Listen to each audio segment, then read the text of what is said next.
Hello friends, स्वागत है आपका हमारे YouTube channel GK study point पर।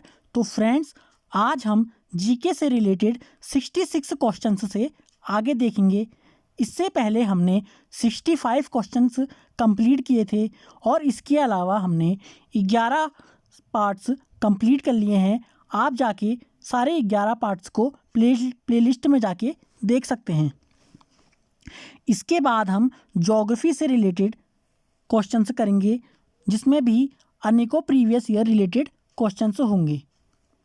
आपसे यही रिक्वेस्ट है कि अगर आपको वीडियो अच्छा लगता है तो वीडियो को ज़्यादा से ज़्यादा सब्सक्राइब और शेयर करिएगा। तो चलिए, आज का हमारा 12वां पार्ट है, तो चलिए शुरू करते हैं। आज का 66 क्वेश्चन यानी कि पहला क्वेश्चन है, बौद्ध धर्म में त्रिरत्न का क्या अभिप्राय है? Option A Tripitaka, option B Buddha Dhamma Sangha, option सी शील समाधि संघ या ऑप्शन डी सत्य अहिंसा करुणा।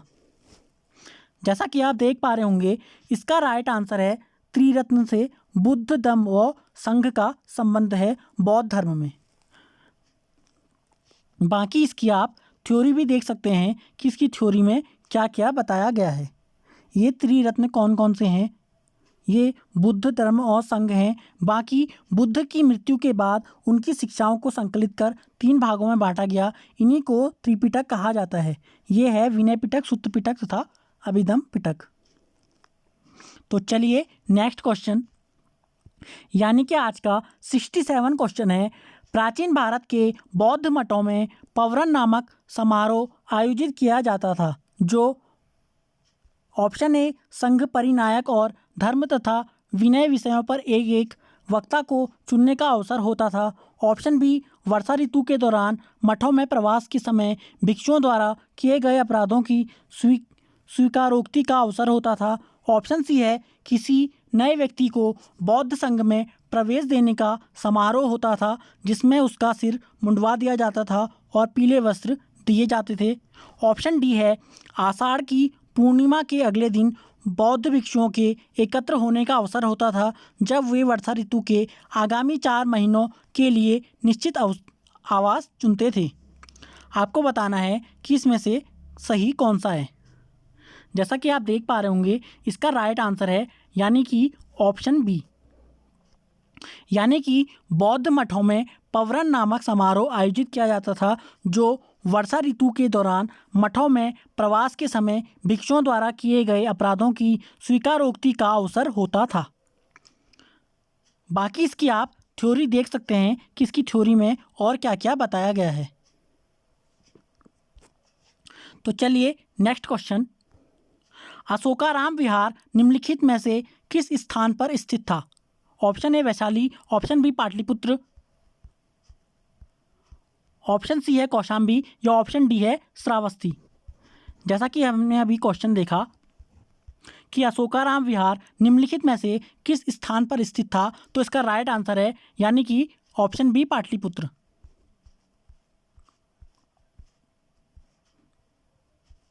बाकी आप इसकी थ्योरी देख सकते हैं कि इसकी थ्योरी के बारे में क्या बताया गया है। 69 क्वेश्चन है, विश्व का सबसे ऊंचा कहा जाने वाला विश्व शांति स्तूप बिहार में कहाँ है? Option A Vaishali, option B Nalanda, option C Rajgir या ऑप्शन डी पटना। इसका राइट आंसर है यानी कि राजगीर में। बाकी इसकी थ्योरी देख सकते हैं कि बिहार में राजगीर की पहाड़ियों 400 मीटर की ऊंचाई पर स्थित विश्व शांति स्तूप विश्व का सबसे ऊंचा कहा जाने वाला विश्व शांति स्तूप है। नेक्स्ट क्वेश्चन है, यानी कि 70 क्वेश्चन, बुद्ध की 80 फीट बड़ी प्रतिमा जो बोध गया में है निर्मित की गई थी? ऑप्शन ए जापानियों के द्वारा, ऑप्शन बी थाई लोगों के द्वारा, ऑप्शन सी श्रीलंकाइयों के द्वारा या ऑप्शन डी भूटानियों के द्वारा। तो इसका राइट आंसर है यानी कि ऑप्शन ए जापानियों के द्वारा। ये क्वेश्चन भी RAS के एग्जाम्स में पूछा गया है। तो चलिए नेक्स्ट क्वेश्चन, सर्वप्रथम स्तूप शब्द कहाँ मिलता है? Option A Rigveda, option B Jataka कथा, ऑप्शन सी अर्थशास्त्र, ऑप्शन डी अष्टाध्यायी या ऑप्शन ई इनमें से कोई नहीं। जैसा कि आप देख पा रहे होंगे इसका राइट आंसर है यानी कि ऋग्वेद। स्तूप शब्द मिलता है ऋग्वेद में। ये भी छत्तीसगढ़ के पीसीएस एग्जाम्स में पूछा गया था। बाकी आप इसकी थ्योरी देख सकते हैं कि इसकी थ्योरी के बारे में क्या क्या बताया गया है। नेक्स्ट क्वेश्चन है, वह स्तूप स्थल जिसका संबंध भगवान बुद्ध के जीवन की किसी घटना से नहीं रहा है वह है, यानी कि option A Sarnath, option B Sanchi, option C Bodh Gaya या ऑप्शन डी कुशीनारा। इसका राइट आंसर है यानी कि ऑप्शन बी सांची। आप देख पा रहे होंगे ये क्वेश्चन 2011 और 2008 सन में पूछा गया था। बाकी इसकी थ्योरी के बारे में आप देख सकते हैं कि इसकी थ्योरी में क्या क्या बताया गया है। तो चलिए नेक्स्ट क्वेश्चन, निम्नलिखित स्तूपों का सही तैथिक क्रम कालानुक्रम क्या है? Option A Bharhut Sanchi Amaravati Dhamek, option B Amaravati Sanchi Bharhut Dhamek, option C Sanchi Amaravati Bharhut Dhamek या ऑप्शन डी धमेक भरहुत अमरावती सांची। आपको इसका सही कालानुक्रम बताना है। इसकी थ्योरी से आप देख सकते हैं भरहुत एवं सांची के स्तूप की स्थापना मौर्य शासक अशोक के शासनकाल में हुई थी। कुछ ऐतिहासिक स्रोत धमेक स्तूप का निर्माण काल भी अशोक के शासनकाल को ही मानते हैं। अमरावती स्तूप का निर्माण सातवाहन के समय हुआ था। भरहुत, सांची एवं धमेक स्तूप के निर्माण क्रम निर्धारित करना संभव नहीं है। जैसा कि आप देख पा रहे होंगे कि इसमें भरहुत, सांची एवं धमेक स्तूप के क्रम का निर्धारण करना संभव नहीं है। जैसा कि थ्योरी के हिसाब से अगर क्वेश्चंस की बात करें, अगर क्वेश्चन में यही क्वेश्चन पूछा जाए और ऑप्शन यही हो तो शायद ये क्वेश्चन डिलीट भी हो सकता है। क्योंकि इसकी थ्योरी के बारे में बताया गया है कि भरहुत, सांची एवं धमेक स्तूप के निर्माण क्रम निर्धारित करना संभव नहीं है।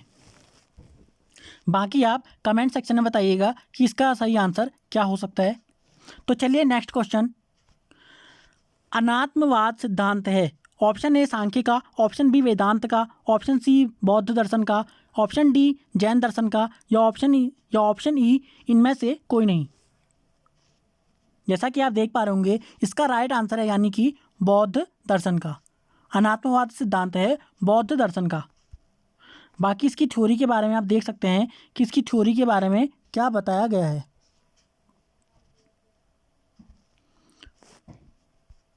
तो चलिए नेक्स्ट क्वेश्चन, यानी कि आज का 75 क्वेश्चन है, संसार अस्थिर और क्षणिक है का निम्न में से किससे संबंध है? Option A Bauddha, option B Jain, option C Gita या ऑप्शन डी वेदांत। इसका राइट आंसर यानी कि ऑप्शन ए बौद्ध, यानी कि संसार अस्थिर और क्षणिक है का संबंध बौद्ध धर्म से है। बाकी इसकी थ्योरी के बारे में आप देख सकते हैं कि इसकी थ्योरी में क्या क्या बताया गया है। नेक्स्ट क्वेश्चन है, निम्नलिखित में से किसे एशिया के ज्योतिपुंज के तौर पर जाना जाता है? ऑप्शन ए गौतम बुद्ध को, ऑप्शन बी महात्मा गांधी को, ऑप्शन सी महावीर स्वामी को या ऑप्शन डी स्वामी विवेकानंद को। इसका राइट आंसर यानी कि ऑप्शन ए गौतम बुद्ध को। बाकी इसकी थ्योरी के बारे में आप देख सकते हैं। नेक्स्ट क्वेश्चन में भी यही पूछा गया है कि निम्नांकित में से किसे एशिया का ज्योतिपुंज नाम से जाना जाता है? तो इसका राइट आंसर है यानी कि भगवान बुद्ध या गौतम बुद्ध को।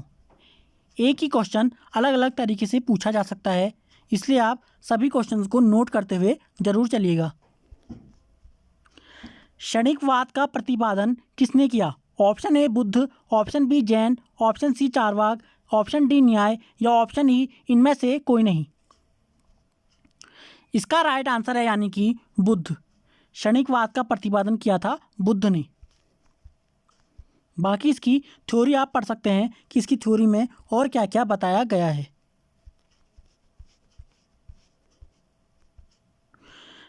नेक्स्ट क्वेश्चन है, भारत के सांस्कृतिक इतिहास के संदर्भ में पारमिता शब्द का सही विवरण निम्नलिखित में से कौन सा है?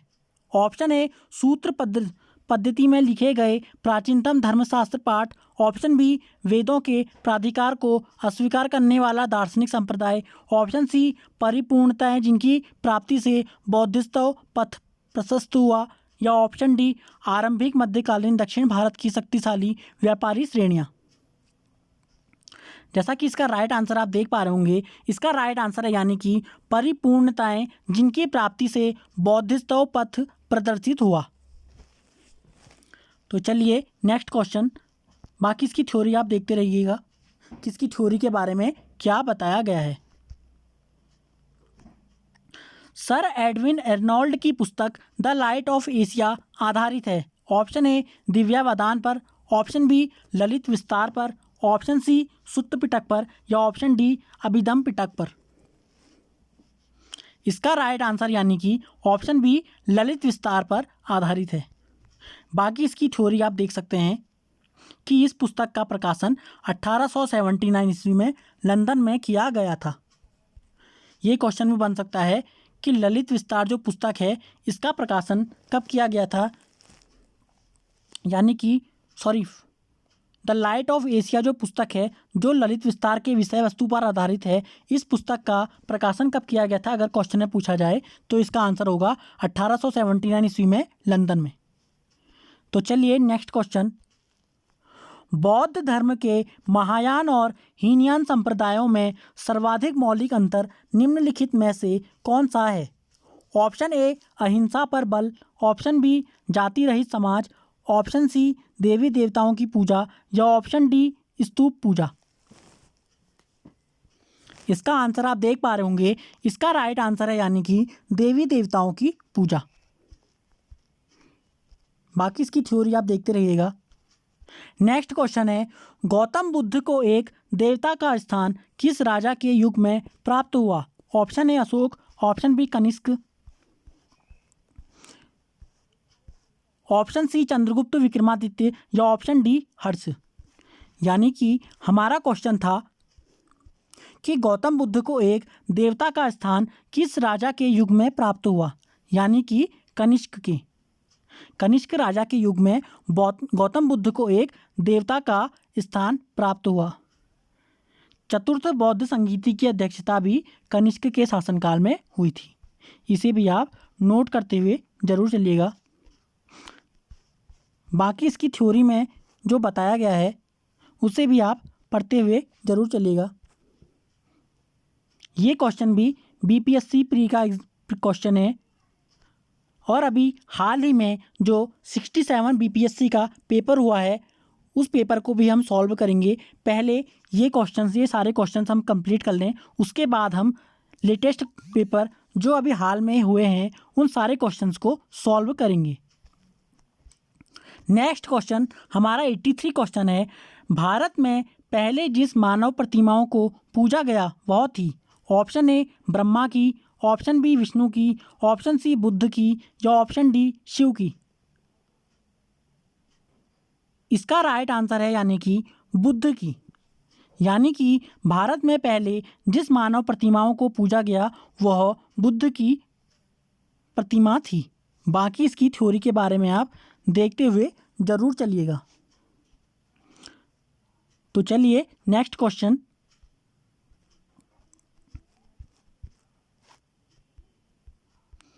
नेक्स्ट क्वेश्चन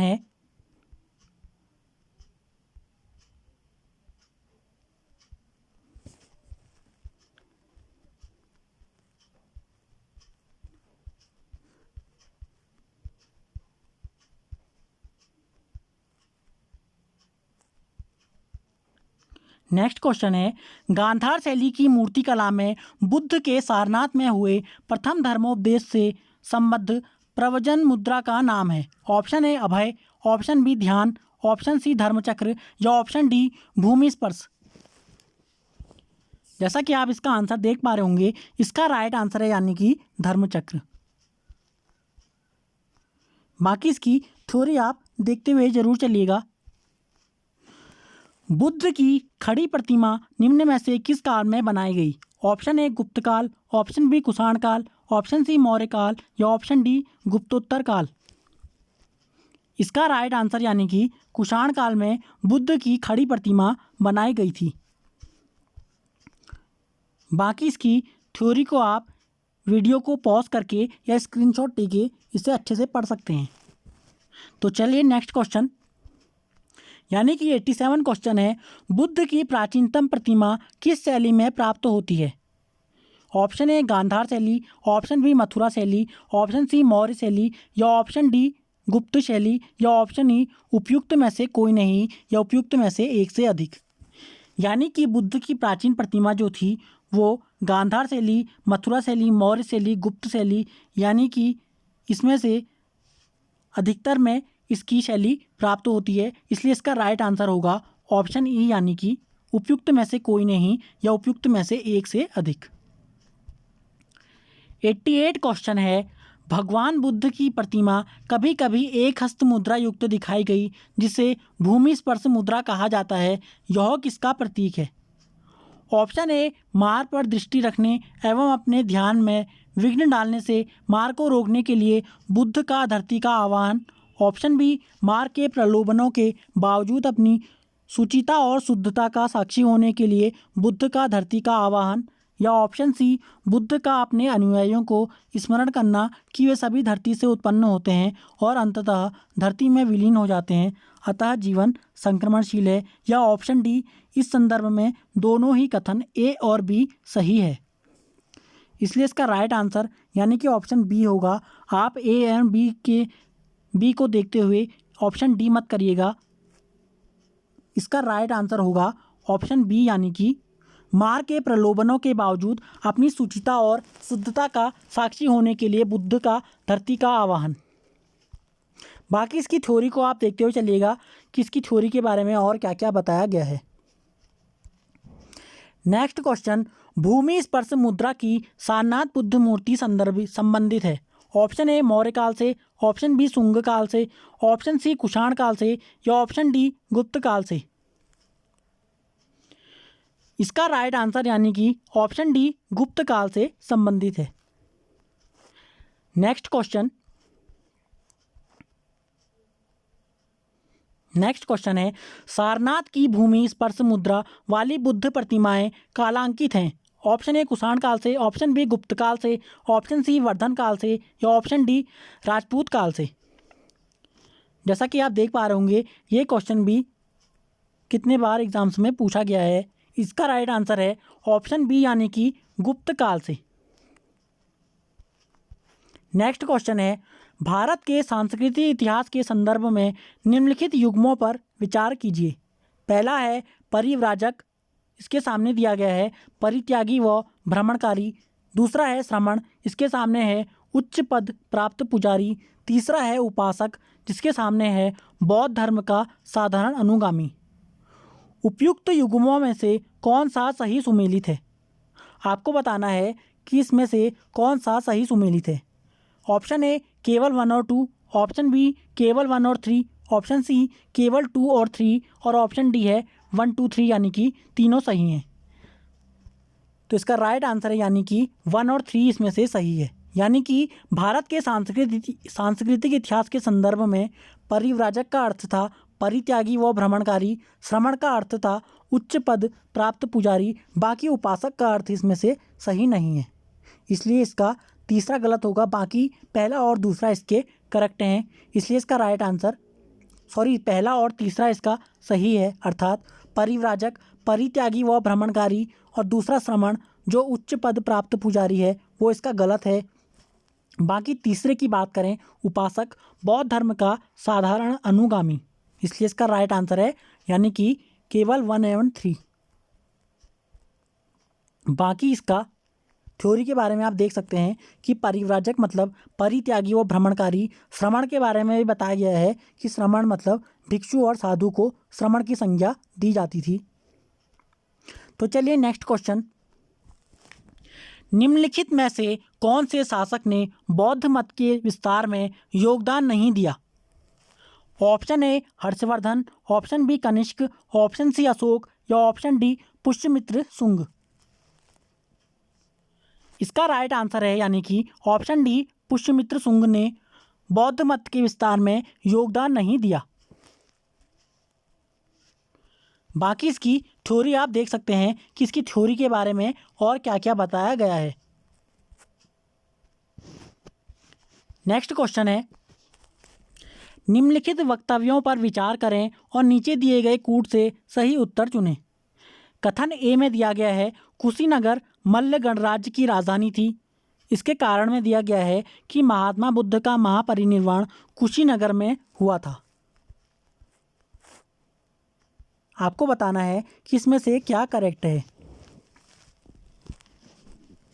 इसके राइट आंसर की बात करें तो इसमें से इसका कथन भी सही है, अर्थात कुशीनगर मल्ल गणराज्य की राजधानी थी, ये भी सही है। और कारण की बात करें कि महात्मा बुद्ध का महापरिनिर्वाण कुशीनगर में हुआ था, ये बात तो सही है कि महात्मा बुद्ध का महापरिनिर्वाण कुशीनगर में हुआ था, लेकिन इसका ये कारण नहीं है, इसलिए इसका राइट आंसर होगा यानी कि ऑप्शन बी कि दोनों ए और आर सही हैं, परंतु आर ए की सही व्याख्या नहीं है, इसलिए इसका राइट आंसर ऑप्शन बी है। बाकी इसकी थ्योरी के बारे में आप देखते हुए ज़रूर चलिएगा। नेक्स्ट क्वेश्चन है यानी कि 94 क्वेश्चन, निम्नलिखित युग्मों में से कौन से सही सुमेलित है। लोथल जिसके सामने दिया गया है प्राचीन गोदी क्षेत्र, दूसरा है सारनाथ जिसके सामने दिया गया है बुद्ध का प्रथम धर्मोपदेश, तीसरा है राजगीर अशोक का सिंह स्तंभ शीर्ष, चौथा है नालंदा जिसके सामने है बौद्ध अधिगम का महान पीठ। नीचे दिए गए कूट का प्रयोग कर सही उत्तर चुनिए। आपको बताना है कि इसमें से कौन कौन सा सही है। तो इसके सही की बात करें तो इसमें पहला यानी कि लोथल प्राचीन गोदी क्षेत्र से संबंधित है, और दूसरा सारनाथ बुद्ध का प्रथम धर्मोपदेश है, यानी बुद्ध ने प्रथम उपदेश सारनाथ में दिया था। इसके अलावा गौतम बुद्ध ने अपने सबसे ज़्यादा उपदेश दिए थे श्रावस्ती में, इसको भी आप नोट करते हुए ज़रूर चलिएगा। तीसरा है राजगीर अशोक का सिंह स्तंभ शीर्ष, जो कि पूरी तरीके से गलत है। चौथा है क्योंकि अशोक ने तृतीय बौद्ध संगीति की अध्यक्षता की थी और राजगीर में पहली बौद्ध संगीति की अध्यक्षता हुई थी, इसलिए तीसरा इसका पूरी तरीके से गलत है। बाकी चौथे ऑप्शन की बात करें कि नालंदा बौद्ध अधिगम का महान पीठ, ये इसका बिल्कुल राइट है, इसलिए इसका राइट होगा 1, 2 एवं 4, ऑप्शन सी इसका करेक्ट है। बाकी इसकी थ्योरी के बारे में आप देखते हुए चलिएगा कि इसकी थ्योरी में क्या क्या बताया गया है।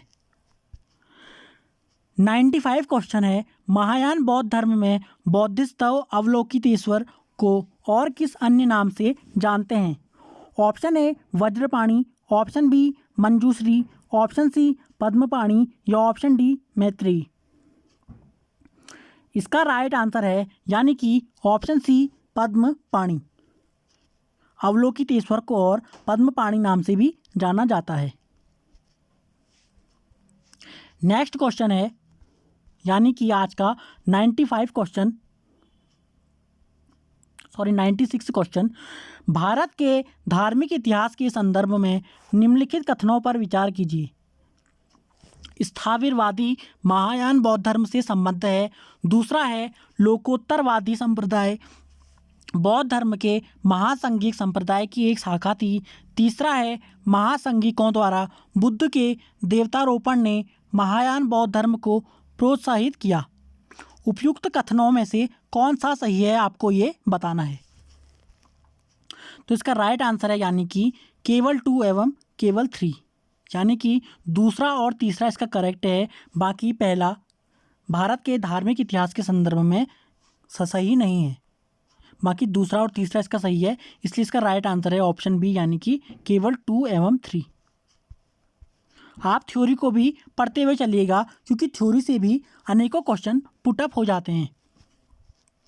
तो चलिए नेक्स्ट क्वेश्चन यानी कि आज का 97 क्वेश्चन है, भारतीय इतिहास के संदर्भ में निम्नलिखित में से कौन भावी बुद्ध है जो संसार की रक्षा हेतु अवतरित होंगे। Option A Avalokiteshvara, option B Lokeshvara, option C Maitreya या ऑप्शन डी पद्मपाणी। इसके राइट आंसर की बात करें तो इसका राइट आंसर है यानी कि मैत्रेयी। बाकी इसकी थ्योरी के बारे में आप देखते हुए चलिएगा। इसका आप स्क्रीनशॉट से भी यह वीडियो को पॉज करके पढ़ सकते हैं कि इसके बारे में क्या क्या बताया गया है। नेक्स्ट क्वेश्चन है, भारत के धार्मिक इतिहास के संदर्भ में निम्नलिखित कथनों पर विचार कीजिए। पहला है, बौद्धिस्तव बौद्ध मत के हीनयान संप्रदाय की केंद्रीय संकल्पना है। दूसरा है, बौद्धिस्तव अपने प्रबोध के मार्ग पर बढ़ता हुआ करुणामय है। तीसरा है, बौद्धिस्तव समस्त सचेतन प्राणियों को उनके प्रबोध के मार्ग पर चलने में सहायता करने के लिए स्वयं की निर्वाण प्राप्ति विलंबित करता है। उपयुक्त कथनों में से कौन सा सही है आपको बताना है। तो इसका राइट आंसर है यानी कि पहले की बात करें, बौद्धिस्तव बौद्ध मत के हीनयान संप्रदाय की केंद्रीय संकल्पना है, तो ये पूरी तरीके से गलत हो जाएगा।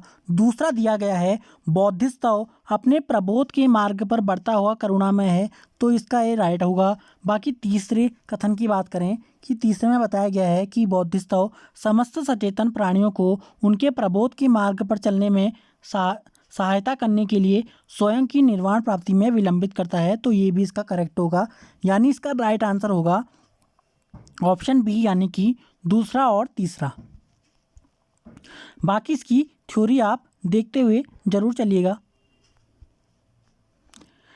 99 क्वेश्चन है, बौद्धिस्तव पद्मपाणि का चित्र सर्वाधिक प्रसिद्ध और प्रायः चित्रित चित्रकारी है, जो अजंता में है, दूसरा बादामी में है, तीसरा है बाग में है, या डी एलोरा में है। इसका राइट आंसर है यानी कि अजंता में है। अजंता में बौद्धिस्तव पद्मपाणि का चित्र सर्वाधिक प्रसिद्ध और प्रायः चित्रित चित्रकारी है। तो चलिए बाकी अजंता की बात करें तो ये महाराष्ट्र में है और एलोरा भी महाराष्ट्र में स्थित है। एलोरा भी दोनों महाराष्ट्र में स्थित हैं। नेक्स्ट क्वेश्चन यानी कि आज का लास्ट क्वेश्चन है, हीनयान अवस्था का विशालतम एवं सर्वाधिक विकसित शैलकृत चैत्यग्रह स्थित है। ऑप्शन ए पीतलखोरा में, ऑप्शन बी जुन्नार में, ऑप्शन सी कार्ले में, या ऑप्शन डी बेटसा में। इसका राइट आंसर है यानी कि कार्ले में हीनयान अवस्था का विशालतम एवं सर्वाधिक विकसित शैलकृत चैत्यग्रह स्थित है। ओके फ्रेंड्स, आज के लिए इतना ही। अगर आपको वीडियो थोड़ा भी अच्छा लगता है तो वीडियो को ज़्यादा से ज़्यादा सब्सक्राइब एवं शेयर करिएगा। कल से हम 101 क्वेश्चन से आगे देखेंगे। ओके फ्रेंड्स, धन्यवाद।